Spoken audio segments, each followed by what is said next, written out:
Hai semua, selamat datang di channel Baca Saham. Pada video ini, kita akan membahas satu topik dengan judul berikut ini. Tapi seperti biasa, semua pembahasan bukan rekomendasi dan hanya informasi. Ingat, kerugian kamu tanggung sendiri ya. Nah, pada video kali ini saya mau membahas satu saham, yaitu Bank CIMB Niaga atau dengan kode BNGA. Seperti yang kamu tahu, BNGA akan melaksanakan suatu aksi korporasi yang cukup menarik. Tidak hanya dari sisi spin-off, tapi mereka juga rencana akan melakukan buyback. Dan pada video kali ini kita akan melihat dua artikel yang berbeda. Yang pertama terkait spin-off dan yang kedua terkait buyback-nya. Kita masuk saja kepada artikel pertama yang saya kutip dari cnbcindonesia.com dengan judul CIMB Niaga atau BNGA mau spin-off unit syariah, bidik aset 100 triliun rupiah. Artikel ini ditulis pada tanggal 5 Mei tahun 2025. Detailnya sebagai berikut. BNGA sedang bersiap melepas atau spin-off unit usaha syariahnya menjadi bank umum syariah dengan target Mei 2026 nanti. Bank swasta ini akan menjadikan CIMB Niaga Syariah sebagai anak usaha dan berambisi untuk menjadikannya sebagai salah satu bank syariah besar di RI. Hingga akhir tahun lalu, aset unit usaha syariahnya tercatat sebesar 65,99 triliun, menjadi bank syariah terbesar kedua di Republik Indonesia setelah BRIS. Direktur Syariah Banking CIMB Niaga mengatakan aset CIMB Niaga Syariah diharapkan bisa mencapai lebih 100 triliun dalam 5 tahun ke depan. Mudah-mudahan di tahun 2030 aset CIMB Niaga Syariah sudah menembus 100 triliun rupiah saat dihubungi CNBC Indonesia belum lama ini. Namun ia mengatakan calon bos itu bakal bertumbuh secara organik saja tanpa melakukan akuisisi bank syariah lain. Menurut pengamat perbankan, keberadaan bank syariah baru membuat industri perbankan syariah lebih sehat sebab saat ini industri perbankan syariah Republik Indonesia hanya dikuasai oleh BSI. Namun sulit untuk mengejar BSI yang hingga akhir tahun lalu telah memiliki total aset sebesar 408,61 triliun rupiah. Maka dinilai perlu dilakukan berbagai strategi untuk mendorong pertumbuhan bank syariah. Menurutnya, strategi akuisisi dapat dilakukan terhadap bank syariah lain atau bank konvensional. Terpisah, Presiden Direktur CIMB Niaga mengatakan pihaknya terbuka untuk mengakuisisi bank syariah lain yang memiliki kecocokan dengan portofolio CIMB Niaga. Selain pertumbuhan non-organik, dikatakan bahwa bank syariah perlu juga menggarap segmen lain yang belum tergarap. Dalam hal ini, ia menyebutkan CIMB Niaga Syariah nantinya harus menggarap segmen konsumer. Karena bank milik CIMB asal Malaysia itu disebut secara umum lebih banyak menggarap sektor korporasi swasta. Yang pokok tadi itu kalau mereka mau bertumbuh dan menguasai pasar yang lebih besar, saya rasa itu yang harus dilakukan. Tandas amin. Nah, sekarang kita lihat untuk artikel kedua yang belum lama ini kita dengar-dengar, yaitu BNGA rancang buyback saham pasca rencana spin-off UUS disetujui. Artikel ini ditulis pada tanggal 1 Juli tahun 2025 dengan detail sebagai berikut. BNGA berencana melaksanakan pembelian kembali atau buyback saham bagi para pemegang saham yang tidak menyepakati pemisahan atau spin-off unit usaha syariah. Sebelumnya, rencana pemisahan unit usaha syariah perseroan dengan cara pendirian badan hukum PT Bank CIMB Niaga Syariah telah mendapat persetujuan dalam rapat umum pemegang saham luar biasa pada 26 Juni tahun 2025. Mengacu pada undang-undang yang kamu bisa baca di sini tentang perseroan terbatas, setiap pemegang saham berhak meminta kepada perseroan agar sahamnya dibeli dengan harga yang wajar apabila yang bersangkutan tidak menyetujui tindakan perseroan yang merugikan pemegang saham atau perseroan berupa antara lain pemisahan dan perubahan anggaran dasar perseroan. Perseroan akan membeli saham dari pemegang saham dengan harga 1.699 yang merupakan harga rata-rata dari harga penutupan perdagangan harian di Bursa Efek Indonesia selama 90 hari kalender sebelum tanggal pengumuman ringkasan rancangan pemisahan unit usaha syariah perseroan, yakni tanggal 28 April tahun 2025, kata manajemen CIMB Niaga dalam prospektus.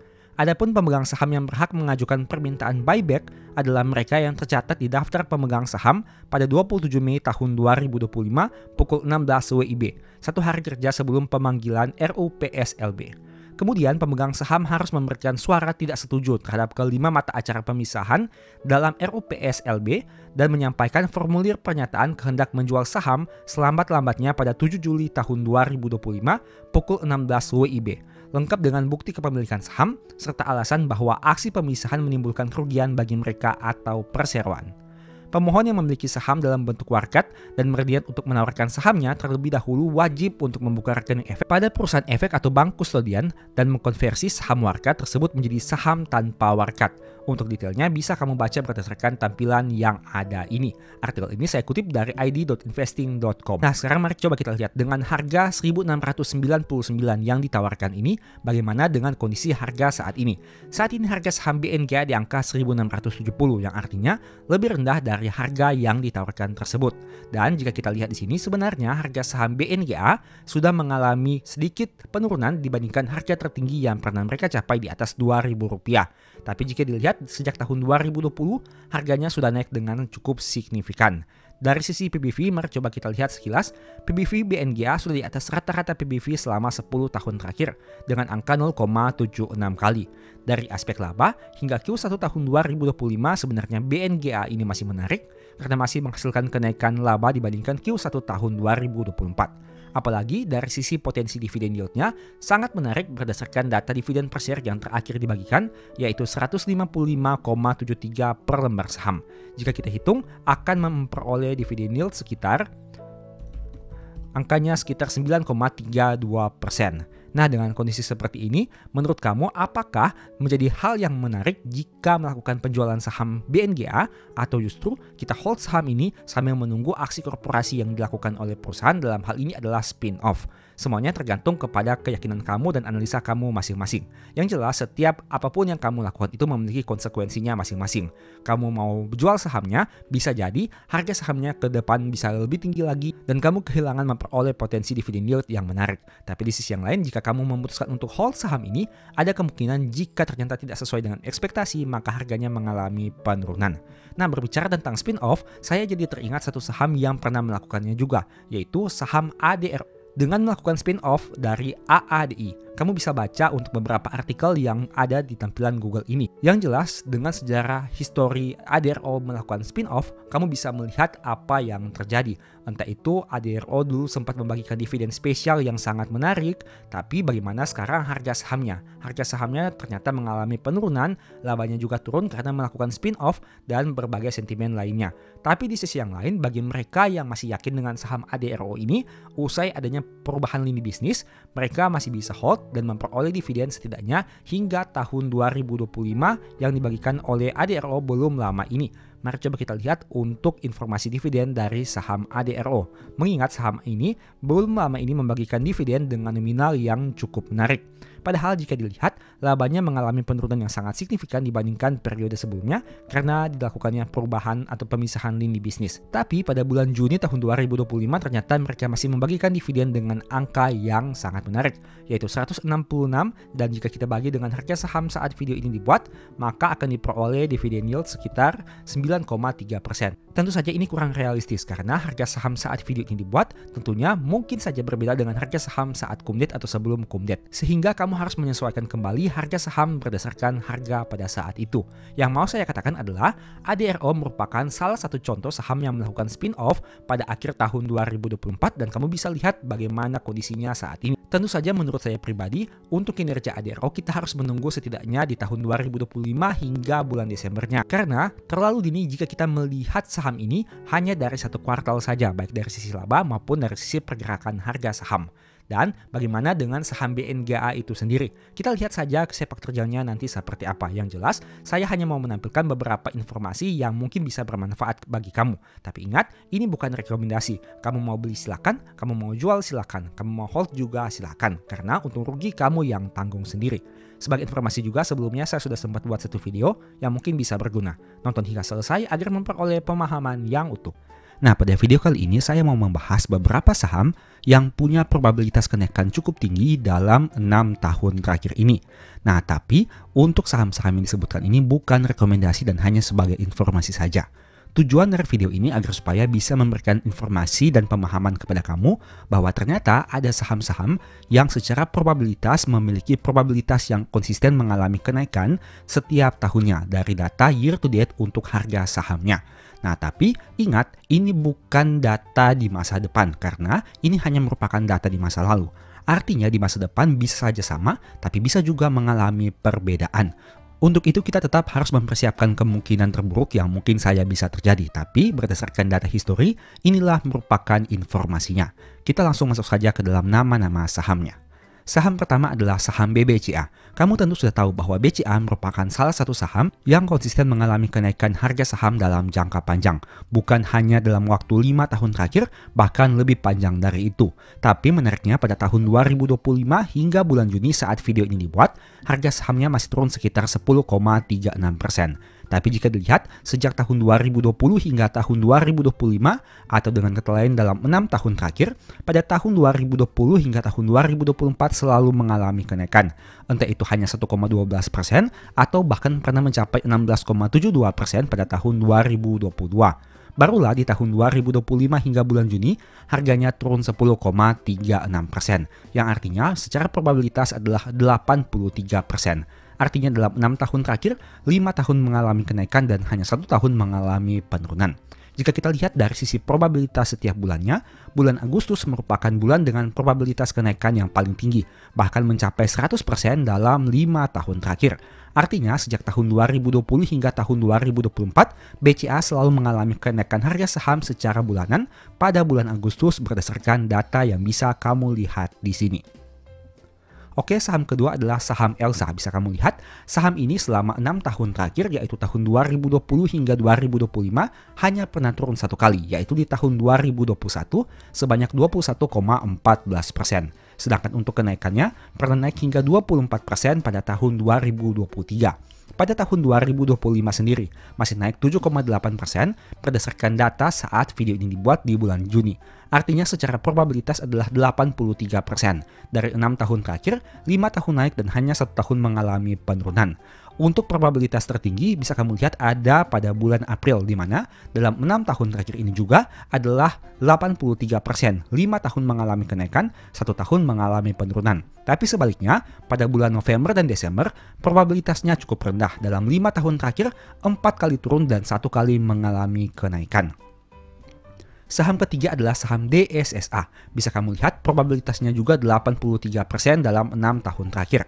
Artinya 5 tahun mengalami kenaikan dan 1 tahun saja mengalami penurunan. Penurunan hanya pernah terjadi pada tahun 2022 sekitar 18,7%. Sedangkan untuk kenaikannya sangat signifikan, apalagi pada tahun 2024 pernah naik hingga 380%, pernah naik hingga 206% pada tahun 2021, dan pernah naik 101% pada tahun 2023.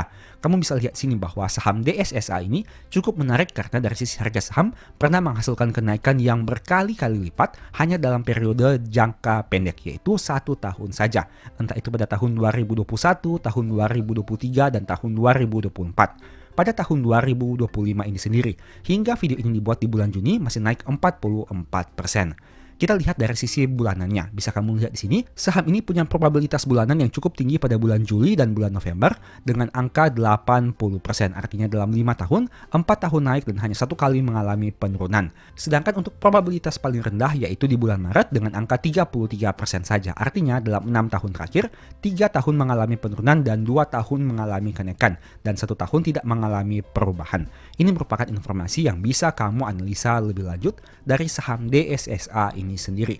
Tapi ingat, kita hanya membahas dari sisi kinerja harga saham dan probabilitasnya. Kamu tentu harus melakukan analisa yang jauh lebih mendalam, entah itu dari sisi kinerja keuangannya, dari sisi prospek usaha, manajemen, produk dan jasa, dan lain sebagainya. Saham berikutnya adalah saham CITA dengan probabilitas yang juga 83% dalam 6 tahun terakhir. Hanya pernah turun pada tahun 2023 sekitar 45%, tapi pernah naik hingga 75% pada tahun 2024 dan tahun 2020. Pada tahun 2025 sendiri masih naik sekitar 9,2%. Untuk probabilitas bulanannya, yang paling tinggi adalah di bulan Desember dengan angka yang mencapai 100%. Artinya dalam 5 tahun terakhir, sejak tahun 2020 hingga 2024, saham ini selalu mengalami kenaikan harga saham pada bulan Desember secara bulanan. Sedangkan untuk probabilitas yang paling rendah ada di bulan Agustus dan September dengan probabilitas yang hanya 20% saja. Artinya dalam 5 tahun terakhir lebih banyak yang turun dibandingkan yang naik pada 2 bulan tersebut. Saham berikutnya SUPR, bisa kamu lihat di sini, secara probabilitas dalam 6 tahun terakhir, harganya cenderung mengalami kenaikan lebih banyak dibandingkan penurunan. Bisa kamu lihat, hanya pernah turun di tahun 2025 sekitar minus 0,06%. Kamu bisa lihat datanya di sini. Tapi sejak tahun 2020 hingga tahun 2024, saham ini konsisten mengalami kenaikan harga saham secara tahunan. Tapi ingat, kamu harus lihat lagi untuk saham SUPR ini. Mengingat berdasarkan data yang ada ini, banyak angka nol untuk periode bulanannya, sehingga kamu juga harus memastikan bahwa saham ini liquid, saham ini bergerak setiap harinya dan lain sebagainya, karena tidak ada gunanya kita lihat dari sisi probabilitas tapi ternyata saham itu tidak bergerak naik atau turun, sehingga kedua hal itu harus kamu kombinasikan untuk mendapatkan hasil analisa yang jauh lebih baik. Saham berikutnya yang akan kita bahas adalah saham DNET, di mana probabilitasnya juga 83% dalam 6 tahun terakhir. Saham ini hanya pernah turun pada tahun 2021 sebanyak 4,6%, tapi pernah naik hingga 91% pada tahun 2024. Secara bulanan, probabilitas yang paling tinggi ada di bulan Agustus dan di bulan Oktober yang mencapai 80%. Artinya dalam 5 tahun terakhir, lebih banyak yang naik dibandingkan yang turun. Sedangkan sebaliknya, untuk probabilitas yang paling rendah adalah bulan Januari dan bulan April, konsisten di angka 33%. Artinya, dalam 6 tahun terakhir, lebih banyak yang turun dibandingkan yang naik. Untuk tahun 2020 dan tahun 2023 pada bulan Maret, harga sahamnya secara bulanannya tidak mengalami kenaikan atau penurunan. Begitu juga pada tahun 2022 dan 2023 untuk bulan April, dan ada juga beberapa periode yang bisa kamu lihat di sini. Saham berikutnya adalah ADES dengan probabilitas yang juga 83% dalam 6 tahun terakhir. Hanya pernah turun pada tahun 2024 dengan angka 6,67%. Sedangkan untuk kenaikannya pernah naik 114% pada tahun 2022 dan naik 125% pada tahun 2021. Di tahun 2025 juga masih naik 16%. Secara bulanan paling besar yaitu di bulan April dengan probabilitas yang mencapai 100%. Artinya dalam 6 tahun terakhir, sejak tahun 2020 hingga tahun 2025 selalu mengalami kenaikan setiap tahunnya untuk periode bulanan pada bulan April. Sebaliknya, untuk probabilitas yang paling rendah yaitu di bulan September dan pada bulan Desember yang hanya 40% saja. Artinya lebih banyak turun dibandingkan mengalami kenaikan. Oke, saham berikutnya BRMS. Nah, saham ini menarik karena secara probabilitas dalam 6 tahun terakhir adalah 100%. Artinya dari tahun 2020 hingga tahun 2025 pada bulan Juni saat video ini dibuat, harga sahamnya konsisten mengalami kenaikan secara year to date. Secara bulanan bisa kamu lihat pada bulan November juga probabilitasnya 100%. Dan pada bulan September probabilitasnya 80%. Tapi sebaliknya pada bulan Februari probabilitasnya cukup rendah dengan angka 17% saja. Artinya dalam 6 tahun terakhir lebih banyak yang turun dibandingkan yang naik. Nah, menurut kamu dari 8 saham yang kita bahas ini, apakah ada saham yang menarik untuk dianalisa lebih lanjut? Seperti yang saya katakan tadi, kita hanya membahas dari sisi probabilitasnya. Ini belum tentu menjamin kinerja perusahaan ini bagus dan layak untuk dibeli. Kamu harus melakukan analisa mendalam dengan berbagai aspek yang lain. Tapi setidaknya dengan data ini kamu jadi tahu saham-saham mana yang cenderung memiliki probabilitas kenaikan tinggi dalam 6 tahun terakhir ini. Sehingga hal itu juga bisa kamu pertimbangkan untuk pengambilan keputusan. Tapi di sisi yang lain, ada juga beberapa faktor lain yang tidak kita bahas di sini yang juga sangat penting seperti valuasi, historical dividend, prospek usaha, dan lain sebagainya. Intinya untuk melakukan pembelian saham, kamu tidak boleh hanya terfokus kepada satu metode saja atau satu topik saja. Dalam hal ini misalkan dari sisi probabilitas, tapi kamu juga harus mempertimbangkan aspek-aspek lain agar keputusan yang kamu ambil itu bisa lebih akurat. Semoga video ini bisa memberikan manfaat kepada kamu. Demikianlah pembahasan singkat pada video ini. Selalu ingat bahwa semua saham dan pembahasan yang ditampilkan bukan rekomendasi dan hanya bersifat edukasi. Segala risiko kerugian menjadi tanggung jawab kamu sendiri. Mohon juga agar dapat mengecek kembali data yang ditampilkan karena bisa saja terjadi kesalahan pengetikan atau pengambilan data. Di video berikutnya ini dibahas materi apa lagi? Tulis di kolom komentar ya. Berikut ini beberapa list ebook baca saham. Pertama, psikologi saham. Kedua, stock for living. Ketiga, strategi nabung saham. Keempat, the stock market. Dan yang kelima, cara analisa laporan keuangan. Info pembelian silahkan chat saja pada nomor WA yang tercantum pada video kali ini. Sebagai informasi, kamu bisa support channel ini dengan cara melakukan pembelian produk apa saja di Shopee menggunakan link yang diklik pada video ini. Produknya bebas. Thank you.